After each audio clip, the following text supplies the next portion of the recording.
کہ میں تم کو اپنا داماد بنا لوں۔ تمہاری اگر شادی نہیں ہوئی ہے تو تم اگر شادی کرنا چاہو تو میری لڑکی سے شادی کر لو۔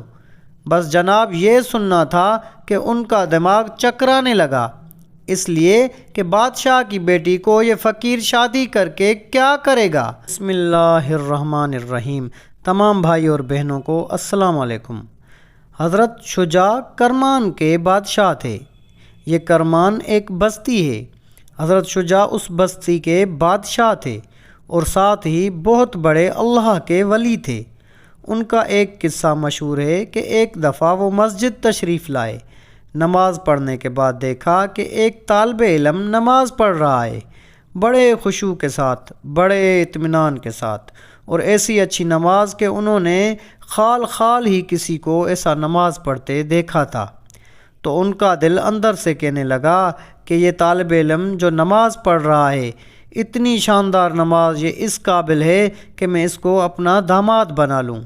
انہوں نے مال نہیں دیکھا، انہوں نے اس کی دنیوی حیثیت نہیں دیکھی، اس کا حسب و نسب نہیں دیکھا، اس لیے کہ ان چیزوں سے اس کا کوئی تعلق نہیں ہے۔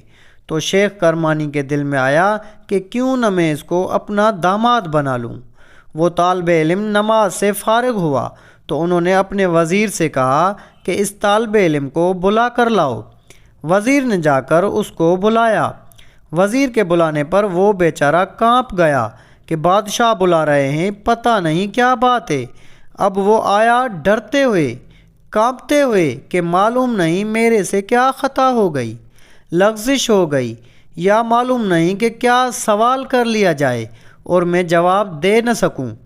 جب وہ حاضر ہوا تو بادشاہ نے اسے بٹھایا اور بٹھانے کے بعد کہا کہ میں تم سے ایک بات کہنا چاہتا ہوں، وہ یہ کہ میرے دل میں یہ خواہش گزری کہ میں تم کو اپنا داماد بنا لوں۔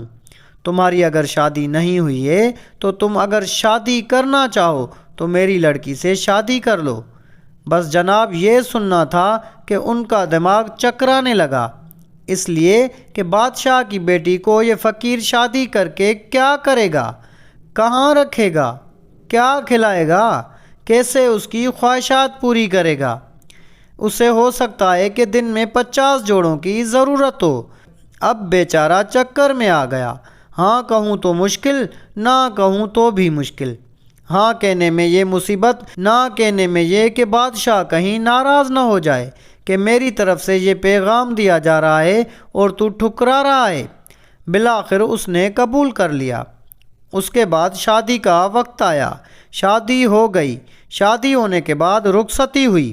یہ اپنی جھونپڑی میں لے گیا شہزادی کو، اور کھانے پینے کا مختصر انتظام 1-2 وقت کے لیے اس نے بنا رکھا تھا۔ جب کھانے کا وقت آیا تو میاں بیوی کھانے کے لیے بیٹھے۔ شرما شرمی میں کچھ زیادہ نہیں کھایا گیا اور کچھ کھانا بچ گیا۔ اس طالب علم نے اپنی بیوی سے، جو کہ شہزادی تھی، کہا کہ اس بچے ہوئے کھانے کو اٹھا کر رکھ دینا، صبح ہمیں ناشتے میں کام آئے گا۔ اس نے اٹھا کر ایک طرف رکھ دیا اور رونے بیٹھ گئی۔ اب رو رہی ہے۔ طالب علم بہت پریشان کہ آخر کیا ماجرا ہے۔ اس نے اس سے بار بار پوچھا کہ کیا بات ہے، کیوں روتی ہو، مگر اس نے کوئی جواب نہ دیا۔ یہ کہنے لگا کہ میں نے تمہارے والد سے پہلے ہی کہا تھا کہ میں آپ کی بیٹی کو کیسے سنبھالوں گا، میری جھونپڑی اسے کیسے پسند آئے گی، میری رہائش کا انداز اسے کیسے پسند آئے گا، میرا سوکھا موکھا کھانا اسے کیسے پسند آئے گا، لیکن آپ کے والد نے بڑی غلطی کی کہ میرے سے آپ کی شادی کر دی، اور آپ کے تمام جذبات اور تمام خواہشات کو انہوں نے بالکل پیس کر رکھ دیا۔ یہ آپ کے والد کی غلطی ہے، میری غلطی نہیں ہے۔ شاید تم کو میرا یہ جھونپڑا اور یہ سوکھا کھانا پسند نہیں آیا، اس لیے رو رہی ہو۔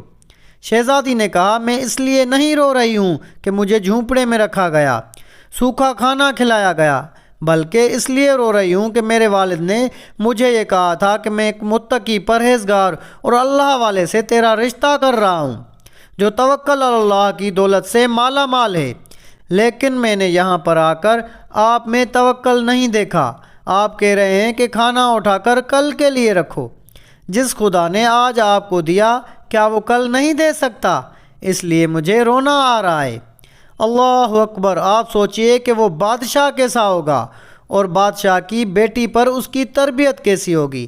اس کا اندازہ کچھ دیر کے لیے اگر آپ کریں، میں سمجھتا ہوں کہ صحیح طور پر نہیں کر پائیں گے۔ بادشاہ کا جو انداز ہوتا ہے، اس کے پاس جو طاقتیں ہوتی ہیں، جو چیزیں ہوتی ہیں، اس کے اندر دینی غیرت ایسی، توکل ایسا، اللہ سے تعلق ایسا پیدا کرنے کی اس نے اگر کوشش کی ہے تو کیا کیا نہ ہوگا۔ معلوم ہوا کہ ایک آدمی بادشاہ ہوتے ہوئے خدا کا ولی بن سکتا ہے، شہزادی خدا کی ولی ہو سکتی ہے، شہزادہ خدا کا ولی ہو سکتا ہے۔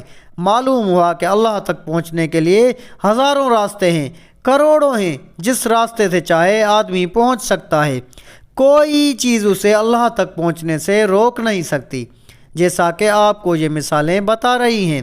اللہ پاک سے دعا ہے کہ اللہ پاک مجھے اور آپ کو دین کی صحیح سے صحیح سمجھ عطا فرمائے، آمین یا رب العالمین۔